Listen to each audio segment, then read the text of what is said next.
Artıq xəbərləri çatdırdıq, müzakirələrə də keçid etməyin zamanıdır. Bu yerdə bir daha xatırlatmaq istəyirəm ki, məhz İranın Xarici İşlər Naziri Abbas Araqçı da Bakıda səfərdədir və onun artıq Bakıya çatması ilə bağlı xəbər də yeniləndi. Sabah önəmli görüşləri olacaq. Prezident İlham Əliyev də qəbul edəcək İranın Xarici İşlər Nazirini. Bir qədər bunun səfərlə bağlı da danışarıq, amma əsas məsələmiz elə Hikmət Hacıyevin qeyd etdiyi sülh açıqlaması üzərindədir. Bütün bunları danışmaq istəyirik. Vaxt itirmədən həmsöhbətimiz isə studiyamızın qonağı siyasi şərhçi Rəşad Bayramovdur və Rəşad bəyə masamızın ətrafına dəvət edirik. Xoş gəlmişsiniz Rəşad bəy, xoş gördük sizi.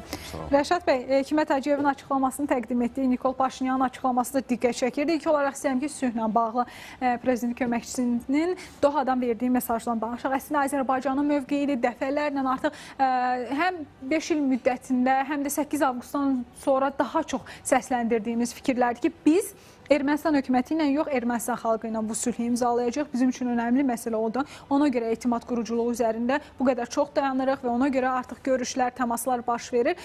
Bu mənada istəyirəm ki, Dohadan bu mesajın bir daha səsləndirilməsi və Ermənistan xalqına belə bir mesajın ötürülməsi nə deməkdir? Bir qədər də onunla bağlı dəyərləndirmənizi alaq, daha sonra detallara keçid edək. Əslində qeyd etdiyiniz kimi Azərbaycan tərəfi istəyir Hikmət Hacıyev olsun, istəyir digər rəsmilər tərəfindən dəfələrlə eyni mövqe müxtəlif tribunalardan səsləndirilib və bu Azərbaycanın rəsmi mövqeyidir və biz Hikmət Hacıyevin də çıxışına baxanda görürük ki, əsas vurğu iki səviyyəli sülhü özündə etibar edir. Yəni, həm hökumətlər arasında etimadın bərpa olunması, həm də xalqlar arasında etimadın bərpa olunması. Çünki bu ikisi baş verdiyi anda dövlətlər arasında münasibətlərdə faktiki olaraq normallaşma mümkün olur.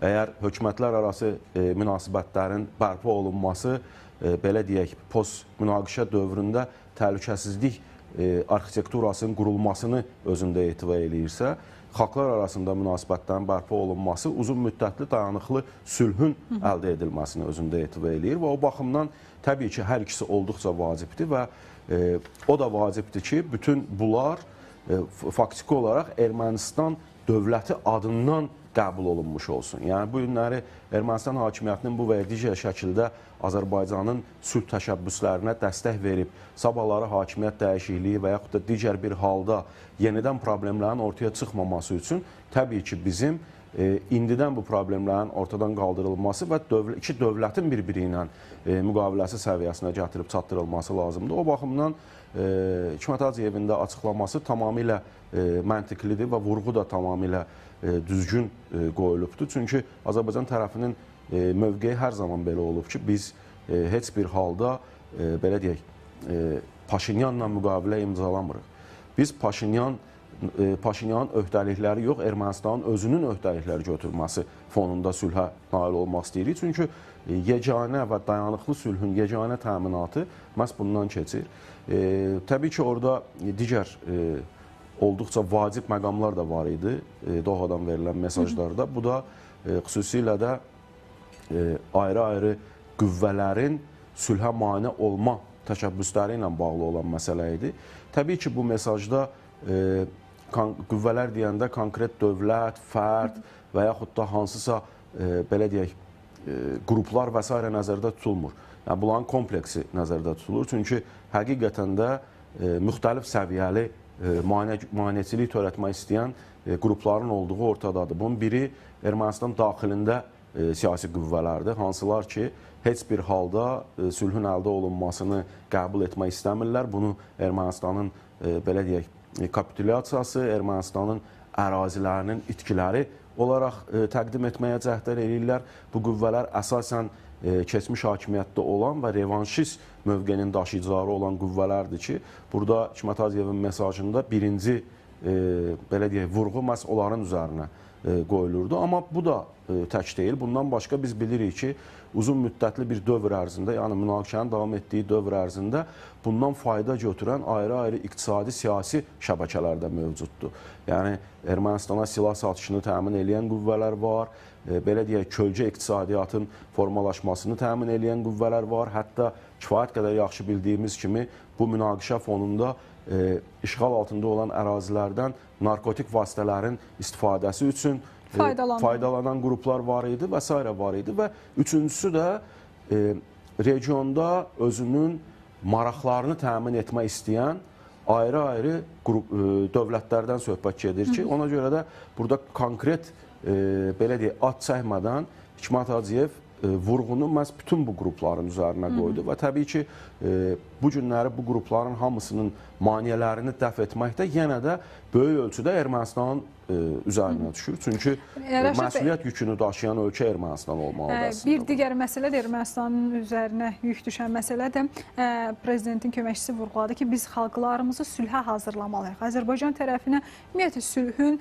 dəfələrlə bunu deyirik, ilk təklif edən Azərbaycandır, ümumiyyətlə görüşlərin memarı Azərbaycandır, bütün məsələlərlə bağlı təşəbbüsü irəli sürən Azərbaycandır, arxasınca getməyə çalışan Ermənistan. Bu mənada hazırki iqtidar xalqı sülhə hazırlamaq yönündə lazımi addımlar atırmı? Necə qiymətləndirmək olar buradan baxdığımızda? Təbii ki, biz Ermənistan tərəfindən belə deyək, mövcud hakimiyyətin bu istiqamətdə müəyyən cəhdlər etdiyinə şahidlik edirik. Amma bu yetərlidirmi? Bu gün üçün yetərli deyil. Çünki yetərli olsaydı əgər, onda Ermənistanda son sorğuların nəticələrinə görə hələ də 50%-in üstündə əhalinin Azərbaycanla Ermənistan arasında Zəngəzur dəhlizi istiqamətində razılaşmanın əleyhinə çıxdıqlarını və yaxud da konstitusiya dəyişikliyinin əleyhinə mövqe ortaya qoyduqlarına şahidlik eləməzdik. Əgər bu varsa, deməli ki, Ermənistanda hakimiyyətin bu istiqamətdə, yəni xalqı sülhə hazırlamaq istiqamətindəki fəaliyyəti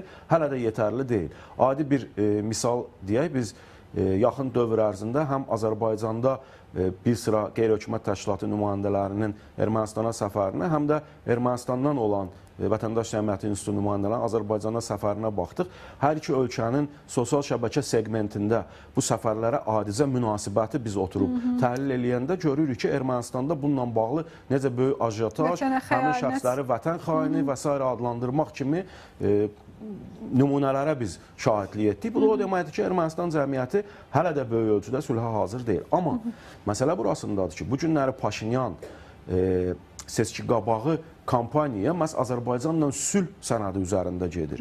Və alternativi bunun müharibə olduğunu bildirir. Özünün rəqiblərini müharibə tərəfdarı olaraq təqdim etməyə cəhd edir. Bu da o deməkdir ki, biz bundan sonraki mərhələdə ən azından dekabr və artıq yanvar gəlir, iyuna qədər olan kampaniya dövründə Ermənistan hakimiyyətinin istəsə də, istəməsə də özlərinin hakimiyyətdə qalmasını təmin etmək üçün bu istiqamətdə xalqı maarifləndirməyə ehtiyacı olacaq və bununla bağlı da məcburən də olsa böyük kampaniya aparmaq məcburiyyətində qalacaqlar. Çünki əks halda təbii ki, bu Paşinyanın özünün mövqelərinin zəifləməsinə və seçkinin nəticələrinə birbaşa təsir göstərəcək. Ona görə də indiyə qədər olan belə deyək, fəaliyyət yetərli olmasa da, amma düşünürəm ki, gələn ilin ilk yarısında bu Ermənistan daxilində bu istiqamətdə bir sıra müvafiq addımlar atılacaq. Hər halda ümid edirik bunu. Bəli, bu günlərdə Paşinyanın bir Berlin səfəri olacaq. Mers dəvət elədi.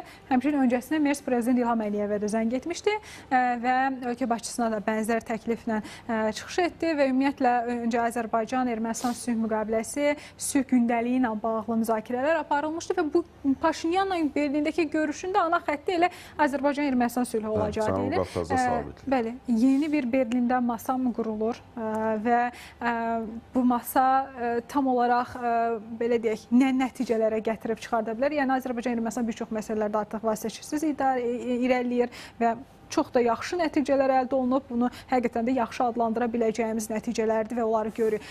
Berlin masası ilə bağlı bir qədər proqnozlar istəyəcəm sizdən. Təbii ki, Almaniya çox istəyər ki, belə bir masa olsun. Yəni onun vasitəçiliyi ilə yeni təmaslar olsun, müxtəlif məsələlərlə bağlı razılaşmalar həyata keçirilsin. Çünki biz hər zaman nə demişik? Hər zaman demişik ki, masada üçüncü ölkənin iştirakı həm də bu və ya digər şəkildə həmin ölkənin özünün maraqlarının təmin edilməsi istiqamətində hansısa məsələləri masaya yatırtmağa imkan verir. O baxımdan Almaniyada, Cənubi Qafqazda möhkəmlənmək istəyən, həm Azərbaycanla, həm Ermənistanla iqtisadi, siyasi və s. ilişkiləri inkişaf etdirmək istəyən bir ölkə olaraq təbii ki, belə bir şey istəyər. Amma bu günləri buna ehtiyac varmı? Bu günləri böyük ölçüdə buna bir ehtiyac yoxdur. Çünki qeyd etdiyiniz kimi iki tərəfli təmaslarda artıq hər şey demək olar ki, həll olunub. Vaşinqton görüşündən sonra sənədin paraflanması baş verib. Ortada konkret konstitusiya dəyişikliyi və Zəngəzur dəhlizi istiqamətində addımlar qalır ki, Almaniya bu məsələdə yardım etmək istəyirsə, burada da bizlə görüşməyə böyük ölçüdə ehtiyac yoxdur. Elə burada deyəcəm, Azərbaycana belə bir təklif oldu Avropaya ki, Zəngəzur dəhlizində iştirak edəndə bir çağırış oldu. Ondan sonra biz gördük ki, həqiqətən də təmaslar intensivləşdi. Böyük Britaniyanın nümayəndəsinin Bakıya səfəri oldu, Ermənistana atəşi təyin edildi. Orada da bir görüş təmas oldu. Bəli, elə bir sanki bir çağırış gözləyirdilər həqiqətən də Azərbaycana. Bu görüşlərdə Zəngəzur dəhlizi daha ön planda olacağı kimi görünür ən azından. Təbii ki. Necə iştirak etmək istəyəcək Almaniya burada? Baxın, yenə deyirəm, bu orta dəhlizin çox vacib komponentindən biridir Zəngəzur dəhlizi və özündə birbaşa Avropa ilə Şərq arasında əlaqələrin təmin olunmasını daha qısa bir yolu ehtiva eləyən dəhlizdən söhbət gedir. Bu gün Şərqə vacib olduğu kimi, Azərbaycana, region ölkələrinə vacib olduğu kimi Avropa üçün də olduqca vacibdir və Almaniyada Avropanın əsas iqtisadi güclərindən biri olan ölkə olaraq təbii ki, bu imkanlardan maksimum istifadə eləmək istəyir. Ona görə də düşünürəm ki, Paşinyanla görüşdə də əsas vurğu həm Zəngəzur dəhlizi istiqamətində konkret addımların atılmasını, həm də dayanıqlı sülhün təmin olunması üçün konstitusiya dəyişiklikləri ilə bağlı da hansısa mesajlar Ermənistan tərəfə ötürülə bilər. Çox maraqlıdır və mən istəyirəm ki, bir qədər də elə Abbas Araqçının Azərbaycan səfəri ilə bağlı danışaq. Çünki bu səfər önəmlidir, o mənada önəmlidir ki, elə Avropadan danışırıqsa, Avropa ilə təmasların intensivləşdiyi bu dönəmdə biz İrandan belə bir səfərin şahidi oluruq və ələxüsus da ki, Azərbaycandan sonra Belarus və Rusiyaya getməsi Araqçının diqqət çəkən məqamdır. Yəni, bu səfərlərin, belə deyək, marşrutu təsadüfən seçilib deyə düşünülmür. Çünki diplomatiyada belə təsadüflər olmur. Bu mənada Araqçının gündəmində nə var bəs? O çantasında ən çox hansı məsələ yer tutur? Təbii ki, ilk növbədə Azərbaycan-İran münasibətləri biz bilirik ki, böyük bir dövrdə soyuqluqdan sonra müəyyən belə deyək, münasibətlərdə normallaşma baş verdi. Artıq İran üçün xüsusilə indiki mərhələdə, yəni iqtisadi cəhətdən olduqca belə deyək, çıxılmaz vəziyyətdə olan İran üçün bu günləri qonşu Azərbaycanla bu və digər şəkildə münasibətlərin normallaşması vacibdir. İran üçün quru sərhədlərinin açılması vacibdir. Düşünürəm ki, bu məsələni də belə deyək, masaya yatıracaqlar və ən vacibi də baxın, paralellik gətirdik biz burada. Azərbaycandan sonra Rusiyaya edəcək, Belarusiyaya edəcək. Bundan bir neçə gün qabaq Rusiya tərəfinin Zəngəzur dəhlizi ilə bağlı konkret mövqeyi və bu dəhlizə ehtiyacı olmadığının mesajını verməsi də İranı bu istiqamətdə bir hərəkətə gətirib deyə bilərik. Yəni, belə deyək, oxşar bu günləri dəhlizdən istifadə imkanları və yaxud da dəhlizə paralel hansısa yeni xətlərin istifadəsi və s. məsələlərlə bağlıdır. Düşünürəm ki, Araqçının səfərində Azərbaycan tərəfi ilə bu istiqamətdə müəyyən müzakirələr aparılacaq. Çünki, yenə deyirəm, İran üçün hələ də Zəngəzur dəhlizi bir özünün maraqlarının ziddinə olan bir layihə olaraq hələ də qəbul olunur. Hər nə qədər İranın belə deyək, siyasi hakimiyyəti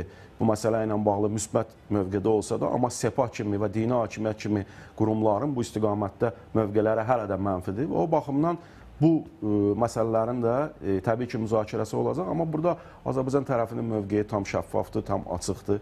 Bizim üçün Zəngəzur dəhlizi hansısa ayrı-ayrı qüvvələrin siyasi maraqlarının toqquşduğu yox, iqtisadi maraqlardan çıxış eləyərək hər kəsin fayda götürə biləcəyi bir dəhliz olaraq təqdim olunur. Ona görə də bu mövqenin də yenə də bir daha İran Xarici İşlər Nazirinin diqqətinə çatdırılacağı şübhəsiz. Rusiya məsələsinə toxundunuz. Rusiya diplomatın belə bir açıqlaması oldu ki, bu deyir ya Rusiya ya da İran üçün verimli, yəni faydalı bir layihə deyil.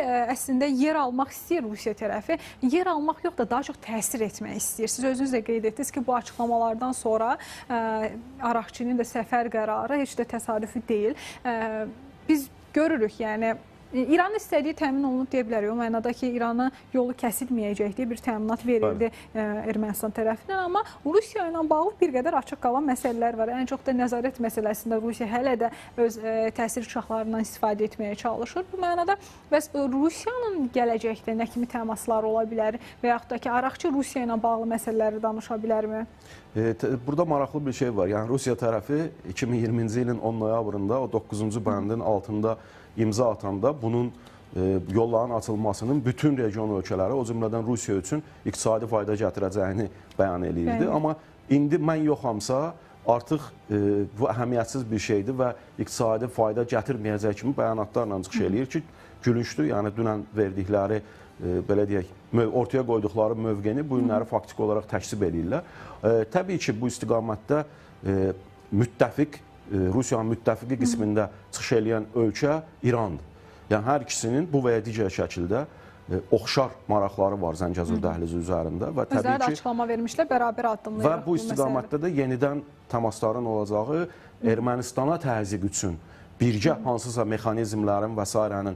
işlənməsi kimi məsələlər, yəni İran alternativ bilirik ki, Ermənistana yollar təklif eləyir, alternativ yolların çəkilişini təklif eləyir, Hindistandan İrana, İrandan Ermənistana yeni belə deyək, nəqliyyat xəttləri və s. kimi məsələlər ortaya qoyulur. Amma bunların heç birini edə biləcək imkan və gücdə deyil. Nə İran, nə Ermənistan. Bu günləri Ermənistanı ümumiyyətlə vəziyyətdən çıxara biləcək yeganə yol Zəngəzur dəhlizidir və əslinə baxanda elə İranın özünün də bundan faydalanma imkanları kifayət qədər böyükdür. Fars körfəzindən Qara dənizə çıxış imkanları əldə eləmək əslində İran üçün olduqca böyük iqtisadi fayda gətirə bilər və o öz ərazisindən keçən Araz dəhlizindən bu gün keçən malların sayının azalması və s. həmin o faydanın yanında olduqca aşağı bir şey olacaq. O baxımdan İran da bu məsələdə əgər Ermənistana təzyiq göstərmək istəyirsə, bu birmənalı şəkildə iqtisadi məsələlərlə bağlı yox, siyasi məsələlərlə bağlı olan məsələdir. Yəni Zəngəzur dəhlizinin iqtisadi faydası yox, oranın belə deyək, açılması ilə türk dünyasının birliyi, həmin yolda Amerika Birləşmiş Ştatlarının bu və ya digər şəkildə nəzarəti bu günləri İranı narahat eləyir deyənə İran Rusiya ilə oxşar mövqe ortaya qoyur. Amma yenə deyirəm, kimin hansı mövqe ortaya qoymasından asılı olmayaraq Qatar artıq hərəkət eləyib və bu prosesi geri qaytarmaq üçün nəsə etmək mümkün deyil. Hədənə, çox sağ ol Rəşad bəy. Təşəkkür edirik dəvətimizi qəbul edib gəldiyiniz önəmli dəyərləndirmələr üçün.